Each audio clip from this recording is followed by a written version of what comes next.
అబ్బో ఇక్కడ కేజీ చీరలు కొంటే అర కేజీ చీరలు ఫ్రీ అంట. మంగళ్య షాపింగ్ మాల్, కేజీల్లో సేల్, టన్నుల్లో ఆనందం.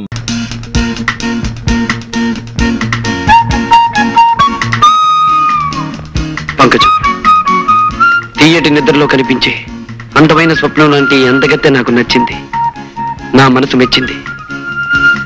పరశురాం బాబు, తమరికి మాయ ఉందో మంత్రం ఉందో తెలియదు గాని ఎవరు చెప్పకుండానే దాని పేరు స్వప్న అని చెప్పేశారు మీరు. కరిగిపోని ఈ స్వప్నాన్ని కలకాలం నా కళ్ళల్లో నిలుపుకోవాలనుకుంటున్నా. అందుకని 50,000 ఇస్తాను. ఏమంటావు? నేను 60,000 ఇస్తాను. పోని 70,000, 80,000, 80,000, 80,000. ₹1,00,000 ఇస్తాను. ₹1,00,000? గురు, ఓ సలహా. వాడి ఊరికే పెద్ద పేరు మూసిన గోండా, వాడితో పోటీ పడితే కోటింగ్ ఇచ్చేయగలడు. ఏం పంకజం, ₹1,00,000కి బేరం కుదిరినట్టేగా? బాబు గారు, తమరు బేరం ఆడినా సరసం ఆడినా కాదనే గుండె ఎవరుకుంది? మీరు సరే అంటే చాలు, సాయంత్రానికల్లా మా స్వప్నని మీ బంగ్లాకు పంపించేస్తాను. పంకజం, అందమైన కళ ఆనందమైన సమయంలో వస్తేనే అందం చందం. 4 రోజుల్లో రాబోయే నా పుట్టినరోజు నాటికి స్వప్న నా కానుకగా అందాలి.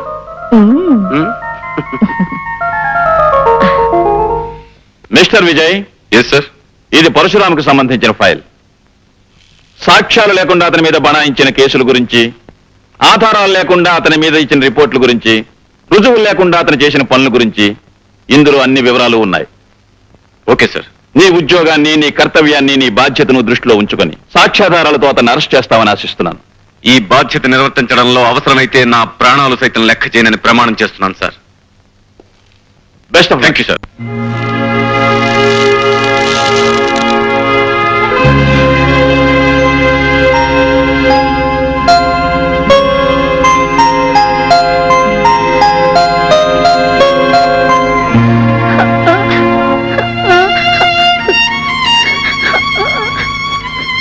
విజయ్, విజయ్,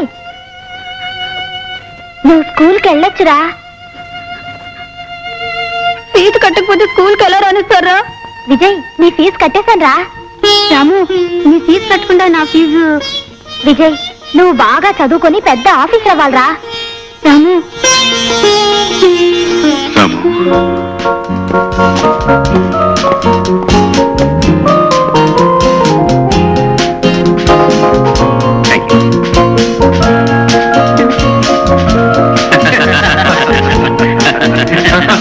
అదే విషయం. విజయ్,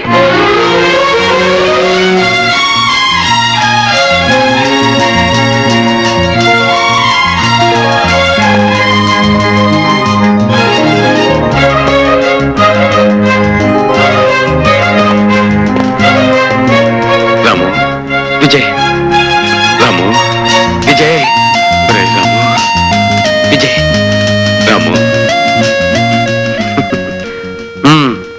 చేతగాని హైదరాబాద్ పోలీస్ శాఖ నీ చేత నా చేతులకు సంఖ్యలు వేయించాలని వైజాగ్ నుంచి నిన్ను పిలిపించిందన్నమాట. ఆ విషయం నీకెలా తెలుసు? చట్టం నేరం కలిసి ఆడే ఈ చదరంగంలో మేం వేయబోయే ఎత్తు పోలీసులకి, పోలీసులు వేయబోయే ఎత్తు మాకు ముందుగానే తెలియడం మామూలే విజయ్. రాము, నా జీవితంలో ఎవరి వలన దేని వలన ఎదురుకాని కఠిన పరీక్ష ఇప్పుడు నీ వల్ల నాకు ఎదురవుతుంది. విజయ్, అవును, ఈ విజయ్ జీవితంలో స్నేహం చేసింది పేదరికంతో, చదువు సంఖ్యలతో, వృత్తి ధర్మంతో, ప్రాణానికి ప్రాణమైన ఈ పరశురాంతో. వీటిలో ఏ స్నేహం పెట్టని పరీక్ష ఇప్పుడు నీ స్నేహం నాకు పెడుతోంది పరశురాం. వ్యక్తిగతంగా నిన్ను కలుసుకున్నందుకు పొంగిపోయే నా మనసు వృత్తిపరంగా నిన్ను కలవాల్సిన రోజు తలుచుకుని కృంగిపోతోంది. మై డియర్ విజయ్, ఊహించని మలుపులు తిరగడమే జీవితానికి ఉన్న ప్రత్యేకత. అందుకే అనుకుని విధంగా నువ్వు న్యాయం తరఫున మనిషి అయ్యావు, నేను నేరం తరఫున మనిషినయ్యాను. రాము, ఎందుకు ఎందుకు నువ్వు అలాంటి దారిలో అడుగు పెట్టావు? విధి, పరిస్థితులు, పాపిష్టి మనుషులు కలిసి పగబట్టినప్పుడు మనిషి తప్పనిసరిగా తప్పటడుగు వేయాల్సిన పరిస్థితి వస్తుంది. అలా ఒకసారి వేసిన అడుగు అతన్ని సంఘం నుంచి, చట్టం నుంచి, ఆత్మీయుల నుంచి, అనుబంధం నుంచి దూరంగా తీసుకువెళ్ళిపోతుంది. పద్మవ్యూహంలో అడుగుపెట్టిన అభిమన్యుల పోరాటం తప్ప వెనక్కి వచ్చే అవకాశమే నాకు లేదు విజయ్. రాము, నువ్వు వెళ్లే దారిలో నువ్వు చేరే గమ్యం ఏమిటో నీకు తెలుసా? ఈ కత్తుల బాటలోకి అడుగు పెట్టిన రోజునే తెలుసు, సంఖ్యలు చెరసాల నా కోసం ఎదురు చూస్తూ ఉంటాయని. అంతేకాదు, నీకు ఆ సంఖ్యలు వేయాల్సిన వాడిని నేనే కావచ్చు. అంతకంటే నాకు ఆనందమేముంది, అదృష్టమేముంది? నాకు సంఖ్యలు తగిలించినందుకు ప్రభుత్వం నీకు బంగారు పథకం తగిలించిన రోజు అందరికంటే ఆనందించేవాడిని నేనే విజయ్, నేనే. కానీ ఆ రోజు అందరికంటే ఎక్కువ కుమిలిపోయేవాడిని నేనే రాము. ఎందుకో తెలుసా? పసితనంలో నాకంటే చిన్నవాడివైన నువ్వు బరువులు మోసి, బళ్ళు తోసి, రూపాయి పోగు చేసి నా పరీక్షలకు ఫీజు కట్టి నన్ను చదివించావు. ఆనాటి నీ కష్టమే ఈ రోజు నా కాకి యూనిఫామ్ కట్టబెట్టింది. ఆ రోజు నీ శ్రమే ఈ రోజు నన్ను ఇంత ఆఫీసర్ని చేసింది. నేను నువ్వు వెలిగించిన దీపాన్ని రాము, నువ్వు వెలిగించిన దీపాన్ని. అందుకే నీ మీద నాకు స్వాతంత్రం ఉందని నమ్ముతూ నిన్ను ఒక మాట అడుగుతా విజయ్. అదేమిటో తెలుసా? నా కష్టంతో నీకు కానుకగా అందించిన వృత్తికి, ఉద్యోగానికి ఏనాడు నువ్వు అన్యాయం చేయకూడదు. అంతేకాదు, ఏ సమస్య వచ్చినా, ఏ పరీక్ష వచ్చినా నీ బాధ్యతను నువ్వు నిర్వర్తించాలి. అలానే నాకు మాట విజయ్, మాట. తప్పకుండా నీకిచ్చిన ఈ మాట నిలబెట్టుకుంటాను. లక్ష్మి, ఈ రోజు నాకెంతో ఆనందంగా ఉంది. ఎందుకో తెలుసా? ఎన్నో ఏళ్ల క్రితం దూరమైన నా ఆప్తమిత్రుడిని మళ్ళీ ఈ రోజు కలుసుకోగలిగాను. ఇంకేమండి, ఈ ఆనంద సమయంలో మీరు ఎంత టిఫిన్ అయినా ఒకటి చాలు, ఒకటి చాలు. ఎవరండి అతను? ఈ రోజు మనం ఇంత తిండి తింటున్నామంటే అందుకు కారణం ఆ మనిషి లక్ష్మి. మేం మనుషులం వేరైనా మా మనసులు ఒక్కటే. గొప్పగా చెప్పారండి. నాకు మనిషి మనసు ఒకటే టైపు ఎవడైనా ఈ పాటికి దొరుకుంటే బాబు స్నేహం చేసేసి ఉండేవాడిని. అసలు స్నేహం అంటే బాబు డుంబు, మీకు ముందు తెలియాల్సింది స్నేహం అంటే ఏమిటో కాదు, చట్నీ అంటే ఏమిటో తెలియాలి. కొబ్బరి పచ్చడి చేసే విధానం ఇదేనా? ఇదో విధానం అమ్మా, ఇంకా 2-3 విధానాలు ఉన్నాయమ్మా. నిదానంగా చేసి తినిపిస్తానమ్మా. అసలు కొబ్బరి చట్నీ ఎన్ని విధాలుగా చేయవచ్చు? నువ్వు కబుర్లు కట్టి పెట్టి ఇందాక నేను ఇచ్చి లిస్టు తీసుకొని బజార్కెళ్ళి సామాన్ తీసురా. వెళ్ళు. అలాగే అమ్మా. ఆ ఉపాహారంలో ఉప్పు కారం ఎక్కువైనాయని వదిలేయకండి, అవి పెడుతున్నా. దుఃఖమ్మా, ఇంకో 2 దోశలే. వచ్చావా మావా? ఏమిటే, నన్ను చూడగానే నీ మొహం స్పెషల్ దోశ ఎంత అయిపోయింది? అవదటి మరి, నీ మీద మనసెట్టుకున్న దాన్ని నిన్నే మనవాడాలనుకున్న దాన్ని. అవునవును, మనం జీవితాంతం ధనము అట్ల కాడలాగా కలిసి ఉండవలసిన వాళ్ళం. ఏది 2 దోశలు పడాయి. తిను మావా. మావా, నన్ను కట్టుకుంటే నా దోశ తింటూ నాతో ఉంటూ బతుకంతా చక్కగా గడపచ్చు. అరంగుళం మందాన 6 అంగుళాల కైవారం ఉన్న నీ దోశకి అలవాటు పడ్డవాడిని నిన్నుగాక ఇంకెవరిని చేసుకుంటానే. మనం తొందరగా మనవాడేయాలి మావా, లేకపోతే నా కాడి దోసుకొచ్చిన పెత్తి అదవా దొంగ సూపు చూస్తున్నాడు. ఆకలితో వచ్చిన వాళ్ళు దేని సుత్తారో తెలియదేటి. అయితే మనం అర్జెంట్ గా మనవాడేయాలి, మన దోశను మనం కాపాడుకోవాలి. అయితే మావా దోశను లాగి చెయ్యి. మీ అమ్మ చెమ్మ చెక్క. వ్యవహారం కాస్త కష్టమైందే కానీ ఫలితం గురించి ఆలోచిస్తుంటే మనసు పరమ ఉత్సాహంగా ఉంది మస్తా. పరశురాంకి సంబంధించిన సరుకు మీద చేయి వేస్తే చాలా ప్రమాదం అనుకుంటాను జాకీ సాబ్. కొడితే ఏనుగు కుంభస్థలాన్ని కొట్టాలి, కొడితే పరశురాం సరుకునే పట్టాలి. నీ అమ్మ చెమ్మ చెక్క. ఆ సరుకు ఎక్కడ దిగుతోంది?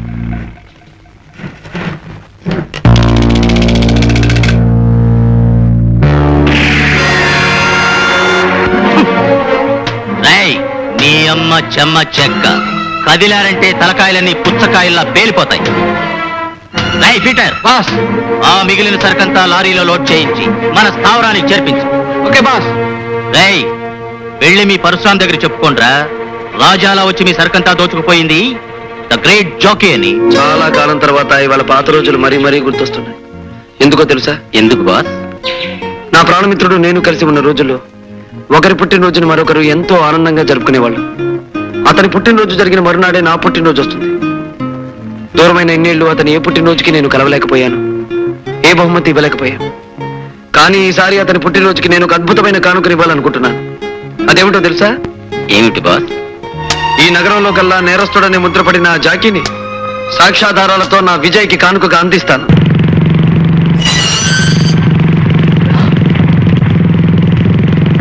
ఇన్స్పెక్టర్ వస్తాడు.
Congratulations mister Vijay.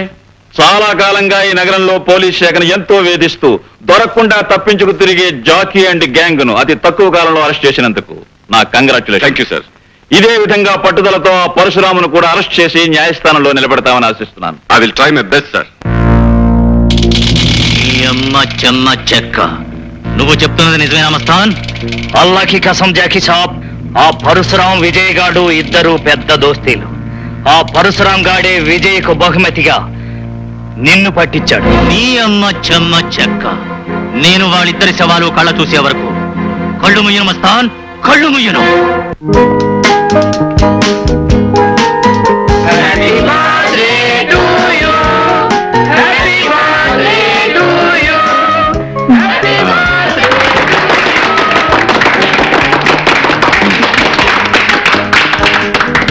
మీ వదిన క్యాండిల్స్ ఎక్కువ పెట్టేసిందమ్మా. 4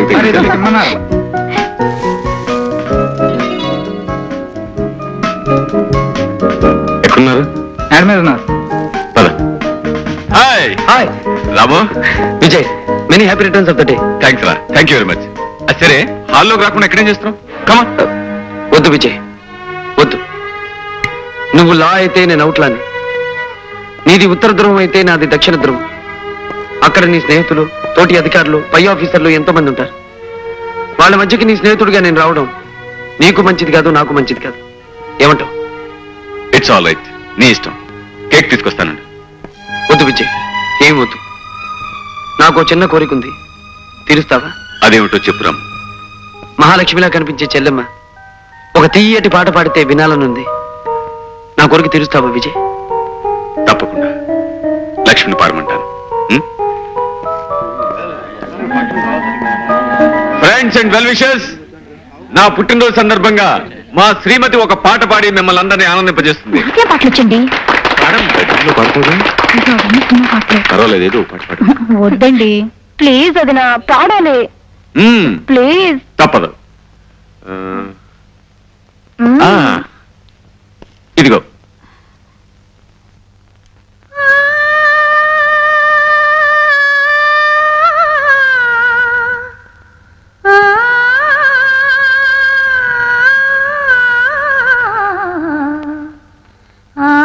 రాధ, అప్పటి నువ్వు ఇప్పటికే నా కళ్ళకి కట్టినట్టే కనిపిస్తున్నావు. రాము, రాము, ఇంతలోనే ఎక్కడికి వెళ్ళాడు? Hello, Parashuram speaking. ఏమిటి రాము, ఒక్క మాట అయినా చెప్పకుండా వెళ్ళిపోయారు? విజయ్, చాలా కాలం తర్వాత ఈ రోజు చెల్లెమ్మ పాట కారణంగా నా మనసంతా ఆనందంతో నిండిపోయింది. సీతారామన్ లాంటి మీ జంటని చూస్తూనే ప్రవేశించిపోయాను. ఆ సంతోషంలో ఏం మాట్లాడాలో తెలియలేదు, అందుకే చెప్పకుండా వచ్చేశాను. I'm sorry Vijay. It's okay. రేపే కదా నీ పుట్టినరోజు? అవును. ఎక్కడున్నా నువ్వు నాకు శుభాకాంక్షలు చెప్తావని నాకు తెలుసు విజయ్. బాయ్. ఒరే లంబో, ఈ మారు జనం దగ్గర నుంచి కంప్లైంట్ వచ్చిందంటే నిన్ను లాకప్ లో కాదు, సెంట్రల్ జైల్లో దోసేయడం. సెంట్రల్ జైలు మనకేం కొత్త కాదు. మన మీద ఎవడన్నా రిపోర్ట్ ఇచ్చాడు, పెచ్చని కాల్చినట్టు కాల్చవతో బారేస్తాను. ఈ లంబు దాదా సంగతి నీకు తెలియదు బే.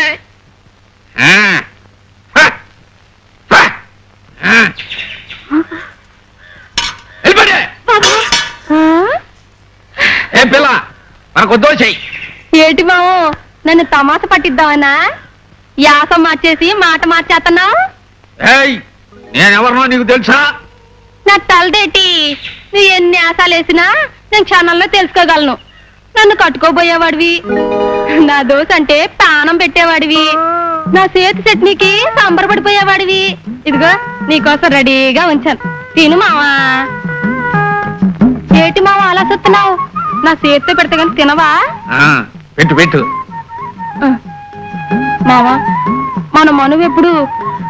ఎప్పుడేటే పిల్ల, మనం ఎప్పుడు ఎవరెడీ, ఇరత్తికి రెడీ. ఏటి మావోయ్ ఇవాళ ఇంత ధైర్యంగా చెప్తున్నావు? ఇదంతా నీ దోషమహిమే. అబ్బా ఊరుకో మావా, మంత్రి గారితో చెప్పి ముహూర్తం పెట్టించు. తగిలే కోణ. మావా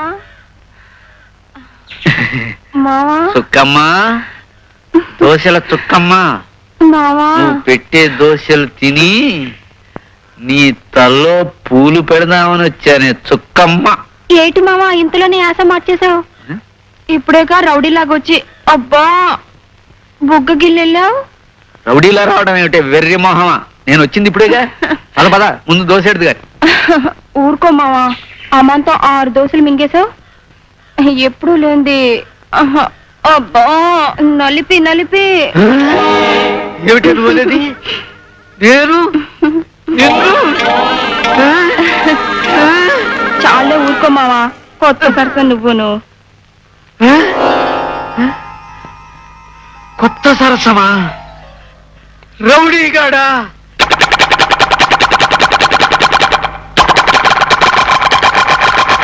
బజార్కి వెళ్ళొచ్చినప్పటి నుంచి ఇలా చిందులు దొక్కుతున్నాడు.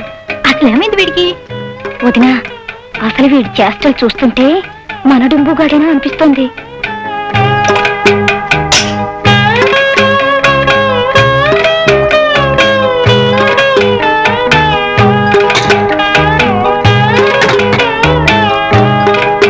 అయిపోయింది, అంతా అయిపోయింది. నా పని పూర్తిగా అయిపోయింది. నేనేం పాపం చేశానని అందరూ నన్ను ఇలా అనుమానిస్తున్నారు. అమ్మగారు మీరైనా చెప్పండి, నేనే కదా? అవును, నువ్వేగా. చిన్నమ్మగారు మీరు చెప్పండి, నా మొహం నాదే కదా? నీ మొహం నీది కాకపోతే ఇంకొకటి ఎలా అవుతుంది? నా మొహం నాదైనప్పుడు నేను లేకుండా నా మొహం లాంటి మొహంతో మరోడు ఉండటానికి ఎలా వీలవుతుంది చెప్పండి. డొంబు, నీకేదో గాలి సోకినట్టుంది. కాసిన మిరపకాయలు దిష్టి తీసుకొని మూల కూర్చోయిపోటికి. అసలు నా పరిస్థితి మీరు అర్థం చేసుకోరు ఏమిటండి? ఈ కత్తి లాంటి కత్తి ఇంకోటి ఉండొచ్చు, ఆ గిన్నె లాంటి గిన్నె ఇంకోటి ఉండొచ్చు, కానీ నా మొహం లాంటి మొహం ఇంకోటి ఉంటుందా చెప్పండి. వదినా, నువ్వు చెప్పినట్టే వీడికేదో అయింది. దుంబు, దిష్టి తీసుకున్న తర్వాత కొంచెం మిరియాల కషాయం, నిమ్మకాయ రసం కూడా తీసుకో, పిచ్చి కుదురుతుంది. రావుదినా. వీళ్ళు చూస్తే ఇలా అంటున్నారు, బజార్లో వాళ్ళు చూస్తే అలా అంటున్నారు. ఏదో జరుగుతుంది, అదేదో నేనే తెలుసుకుంటాను. Happy birthday to you boss. 1000 ఏళ్ళు మీరు చల్లగా బ్రతకాలి. బ్రతికే ప్రతి క్షణం ఒక సమస్యగా, ఒక సంఘర్షణగా ఉండే ఈ కాలంలో 1000 ఏళ్ళు ఎందుకు బ్రతకడం కేశవ? మీకోసం కాకపోయినా మీ నీడలో బ్రతికే లక్షలాది పేదవాళ్ళ కోసమైనా మీరు 1000 ఏళ్ళు చల్లగా బ్రతకాలి. భోజనాలు కనుమ.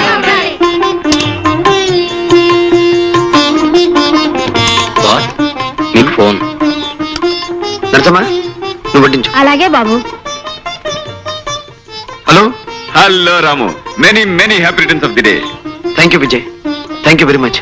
బాగా సందడి వినిపిస్తుంది. నిన్ను విష్ చేయడానికి చాలా మంది పెద్దలు వచ్చినట్టున్నారు. ఎంతో పెద్ద మనసున్న మనుషులు చాలా మంది వచ్చారు. ప్రేమాభిమానాలే ఆస్తిపాస్తులుగా ఉన్న మనుషులు చాలా మంది వచ్చారు. Very good, I'm really happy. Once again many many happy returns of the day. Thank you Vijay, thank you very much. మీరు అనుకుంటున్నట్టు స్వప్న ఈ రోజు ఇక్కడికి రావటం లేదు. ఏ ఎందుకని? మీరు చెప్పిన దానికంటే ఎక్కువ సొమ్మిచ్చి భుజంగరావు ఆమెను తన బంగ్లా తీసుకెళ్లిపోయాడు. డియర్ ఫ్రెండ్స్, మందు తప్ప వేరే ఏ ఇతర మజా ఉండలేదని మీరు ఈ మధ్య చింతిస్తున్నారని తెలిసి లక్షలు ఖర్చు పెట్టి ఈ స్వప్నం తీసుకొచ్చాను. ఇది మీ అందరికీ వరుస క్రమంలో రోజుకో స్వప్నం చూపిస్తుంది. ఆ తర్వాత దీనికి ఈస్ట్మన్ కలర్ స్వప్నం నేను చూపిస్తాను. వండర్ఫుల్ భుజంగరావు, ఇలాంటి ముచ్చటైన ఏర్పాట్లు చేస్తావు కనుకనే నీతో బిజినెస్ కైనా పార్టీకైనా మేమంతా పరిగెత్తుకొస్తాం.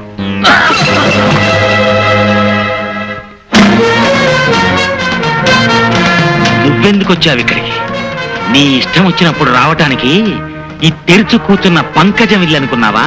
భుజంగరావు, ఒళ్ళమ్ముకునే పంకజం ఇల్లు నీతి నిజాయితీ అమ్ముకునే నీళ్లు కంటే గొప్పతే తెలుసా? ఈ ప్రపంచంలో పరశురాం కోరుకున్నది మరో మనిషి అందుకోవడానికి వీల్లేదు. బాస్, పోలీసులకు ఫోన్ చేద్దాం. అందుకు నాకు అభ్యంతరం లేదు. కానీ పోలీసులు వచ్చాక విషయం బయటపడితే మీ పెద్దలకు మంట కలుస్తుంది, మీ పరువు బజార్న పడుతుంది, మీరు నవ్వులు పాలవుతారు. అందుకు సిద్ధపడితే ఫోన్ చేయి భుజంగం. Very good. అలా బుద్ధిగా ప్రవర్తిస్తే నీ ఆయుష్ తీరే వరకు బ్రతుకుంటావు, లేదంటే అర్ధాశకుడు అయిపోతావు. గుర్తుంచుకో. చచ్చి, ఇంతకన్నా అవమానం ఇంకే ఉంది. ఈ భుజంగరావుని నమ్ముకుని రావడం మంది పొరపాటు. నిజంగా వాడు భుజంగరావు మొహాన ఫ్యాన్ నీళ్లు తల్లిత పనిచేశాడు. అదంతా పోదాం.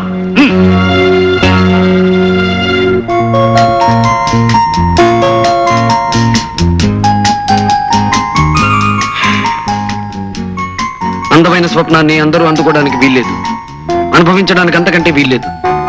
ఈ స్వప్న ఈ పరశురాం సొంతం కనుక నా కళ్ళల్లోనే కరిగిపోతూ ఉండాలి. Hello, Vijay speaking. What? Parashuram rape చేశాడా? No, I can't believe it. Mister Vijay, ఆ స్వప్నను పరీక్ష చేయడం వలన ఆమె బలాత్కారంగా చెరచబడిందని స్పష్టం అవుతోంది. ఇదిగో రిపోర్ట్.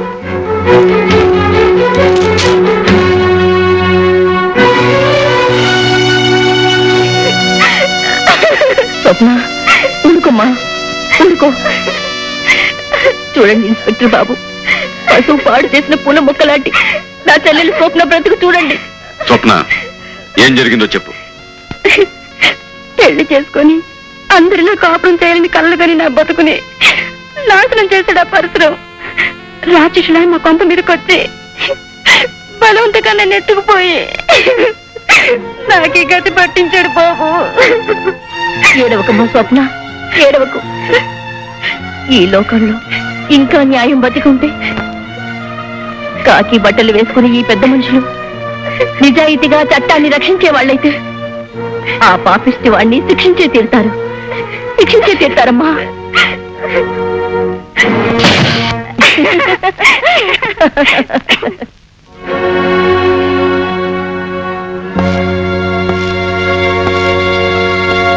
రాము, అరే నువ్వా విజయ్? ఏమిటి ఇలా వచ్చావు? కమాన్ విజయ్, ఏమిటి ఎలా ఉన్నావు? ఏం జరిగింది? జరగకూడని సంఘటన జరగటం వల్ల నేను ఇక్కడికి ఆఫీసర్గా రావటం జరిగింది. రాము, ఇప్పుడు నువ్వు నాతో రావాలి. స్నేహితుడు ఆప్యాయంగా రమ్మంటే తప్పకుండా వస్తాడు ఈ పరశురాం. ఇంతకీ ఎక్కడికి విజయ్? పోలీస్ స్టేషన్కి. పోలీస్ స్టేషన్ కా? ఎందుకు? అరెస్ట్ చేసి పోలీస్ స్టేషన్ తీసుకెళ్ళడానికి వారెంట్తో సహా వచ్చాను. విజయ్, ఈ పరశురాం ఇంట్లో అడుగుపెట్టి ఈ పరశురాం ఎదురుగా నుంచుని వారెంట్ పేరుతో బెదిరించి అరెస్ట్ చేయడానికి వచ్చిన మొట్టమొదటి పోలీస్ ఆఫీసర్వి నువ్వే విజయ్, నువ్వే. సారీ రాము, నేను ఇక్కడికి వచ్చింది నిన్ను బెదిరించడానికి కాదు, నా బాధ్యత నిర్వర్తించడానికి. ఐసి, ఏ నేరం కారణంగా అరెస్ట్ వారెంట్ తీసుకొచ్చావు? ఒక ఆడపిల్లను మానభంగం చేసినందుకు. నేను మానభంగం చేయటమా? అవును, స్వప్ననే అమ్మాయిని బలవంతంగా ఎత్తుకొచ్చి ఆమె ఇష్టానికి వ్యతిరేకంగా నువ్వు అని ఎవరన్నారు? చూసిన సాక్షులు చెప్పారు. బలాత్కరించబడిన స్వప్న చెప్పింది. ఆ సాక్షులు అబద్ధం చెప్తున్నారు, ఆ స్వప్న కూడా అబద్ధం చెప్తుంది. ఇదంతా కావాలని కల్పించబడ్డ కట్టు కదా. నేను వెంటనే స్వప్నను చూడాలనుకుంటున్నాను. అందుకు అవకాశం లేదు రాము. ఇక ముందు నువ్వు స్వప్నను కలుసుకోబోయేది లాయర్ల సమక్షంలో కోర్టులోనే. Get out Vijay, get out. మన స్నేహం మీద గౌరవం ఉంటే వెంటనే వెళ్ళిపో. రాము, స్నేహం కారణంగా వృత్తికి నేను అన్యాయం చేస్తే ఈ లోకంలో స్నేహం అనే పదానికే గౌరవం పోతుంది. ఇప్పుడు నాకున్న రెండే మార్గాలు. స్నేహం కోసం బాధ్యతను విస్మరించి వృత్తికి రాజీనామా ఇవ్వటం, లేదా డ్యూటీ కోసం స్నేహానికి కూడా తల వంచకుండా నిన్ను అరెస్ట్ చేసి తీసుకెళ్ళటం. నన్నేం చేయమంటావో నువ్వే నిర్ణయం చెప్పు. ఆల్ రైట్ విజయ్, ఒక బాధ్యత గల ఆఫీసర్గా నా స్నేహితుడు 10 కాలాల పాటు ఆనందంగా ఉండాలని కోరుకుంటున్నాను. అందుకే నీతో పోలీస్ స్టేషన్కి రావాలనుకుంటున్నాను. కానీ ఒక్క విషయం గుర్తుంచుకో, చట్టం, న్యాయం, అబద్ధాన్ని నమ్మి నాకు అన్యాయంగా శిక్ష విధిస్తే అందుకు కారకుడివి నువ్వే అవుతావు. నువ్వు నిజంగా నిర్దోషి అయితే నీకు న్యాయం జరిగేటట్టు చూసే బాధ్యత నాది. I promise you. ఓకే, నేనిప్పుడు నీతో వచ్చేది చట్టానికి కట్టుబడి కాదు, నువ్వు తెచ్చిన వారెంట్కి తలవంచి కాదు. నా స్నేహితుడైన నీ మాట నమ్మి నీ కోసం వస్తున్నాను. నువ్వు అన్న మాట నిలబెట్టుకుంటావని ఆశిస్తున్నాను. కమాన్.